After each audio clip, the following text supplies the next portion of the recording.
had to push her out because her baby was laying right over there dead. It's heartbreaking. It doesn't matter if you're a vegan or a carnivore, this impacts you and your health.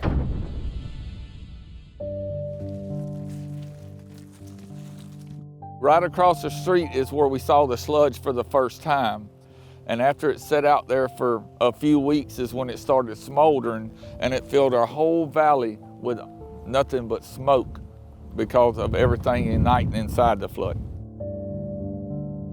I received a call stating that the valley where he lives was filling up with smoke, and that he thought it was coming from biosolids that had been brought out across the street from him. There were 12 to 15 enormous piles of biosolids. As an investigator, as a police officer, I've encountered numerous deceased bodies at various states of decomposition. And I will tell you, nothing smelled as horrible as that smell.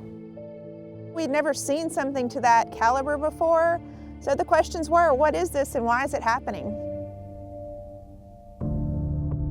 I started doing my research. Here's what I found. The company that had sold this product, Synagro, it is their municipal waste that's been rendered down and is now used as fertilizer. I found numerous cases, farms being destroyed from the use of these biosolids because of the chemicals that are in them. I mean, completely destroyed. Animals are dying, people are getting sick. That's what led us on this journey to this PFAS contamination. Merit TV reached out to Synagro. This is their partial response. Synagro denies these allegations, which are unproven and novel, and we are contesting a lawsuit brought by farmers. None of the plaintiffs themselves used Synagro products, and the biosolids applied by a farmer working with Synagro met all U.S. EPA and Texas Commission on Environmental Quality requirements. Merit TV also reached out to the farmer whose land had the biosolids applied. He did not respond to our messages. As you can see, all this land right here sits down in the valley. And if you was to be able to fly over the top of these trees right here to go up on top of the hill, is where the property across the street sits.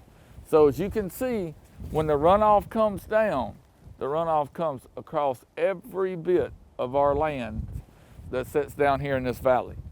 And when they put that poison across the street, every bit of it's running down on our land, and it's poisoning our land. Mr. Coleman had multiple cows die. And so one of the things that I had requested from Commissioner's Court was that we spend some money to test these animals. Number 64, she had a baby a couple of weeks ago. The baby lived one day and it died. You could see tears rolling down her face because her baby was laying right over there dead. When you see something like that, you're talking about a roller coaster that you're taking your body through. Because there's no way for you to explain to that mama the reason her baby's dead because of what they done across there. How do you explain that to that cow right there that your baby died? It's absolutely just horrific. ML Veterinary Clinic conducted the necropsy on the stillborn calf. Its liver came back at 610,000 parts per trillion for PFOS contamination. And to put that into perspective, the EPA says that 4 parts per trillion is the maximum amount of contamination of PFOS that we can have in drinking water. What that's equivalent to, 4 tiny drops of something in 20 Olympic-sized pools. You get to that 5th drop, whoa, that's too much. We have a calf's liver that tests at 610,000 parts per trillion for PFOS. That all came from the mother because the contamination is so pervasive. PFAS has been dubbed the forever chemicals, and the reason is it takes decades or more to break down.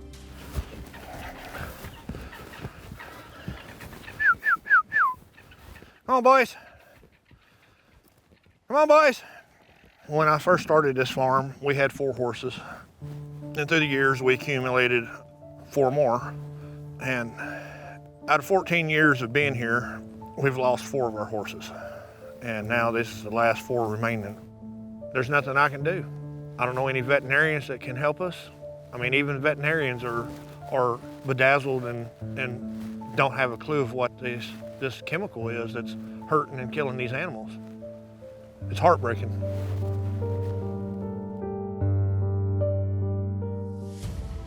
According to the CDC and the National Institute of Health, PFAS contamination is directly linked to liver cancer, kidney cancer, testicular cancer, diabetes, infertility, behavioral and developmental issues in children.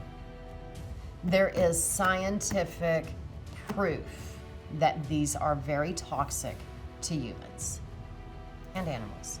Unfortunately, I've been healthy all my life, and now I've got a lot of those issues. It's pretty devastating. How does the PFAS get into the sewage sludge, the human waste, the biosolids? Every hospital, every industrial plant that's out there goes to their waste treatment plant. They have created a biosolids product. So the farmer comes and gets the biosolids or has it delivered. It's applied agriculturally, then they grow their crops in it. The cattle's graze, we're eating the cows, we're eating the vegetables. It's a vicious cycle. Whoever said it was a good idea to be able to come out to farmland and spread sludge should have to make this right. The EPA only requires that the producers of biosolids test for heavy metals and certain pathogens.